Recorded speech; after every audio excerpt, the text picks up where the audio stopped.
اعوذ باللہ من الشیطان الرجیم، بسم اللہ الرحمن الرحیم۔ عام طور پر یہ پوچھا جاتا ہے کہ کیا یہ صدقہ امام بارگاہ بنانے کے لیے، مسجد بنانے کے لیے یا اس طرح کے رفاع عامہ کے کاموں کے لیے استعمال ہو سکتا ہے یا نہیں ہو سکتا؟ تو اس کے متعلق عرض یہ ہے کہ صدقے کی دو قسمیں ہیں، ایک واجب صدقہ ہے، ایک مستحب صدقہ ہے۔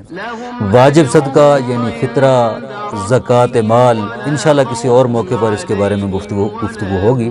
فی الحال ہمارا جو موضوع بحث ہے وہ مستحب صدقہ ہے۔ تو مستحب صدقے کی بھی دو صورتیں بنتی ہیں۔ ایک مرتبہ ابھی تک صدقہ اکٹھا نہیں کیا، جمع نہیں کیا، تو اس صورت میں وہ دیا جا سکتا ہے مسجد یا امام بارگاہ وغیرہ کو تعمیر کرنے کے لیے۔ اس کو فقہی اصطلاح میں صدقہ نہیں کہا جا سکتا۔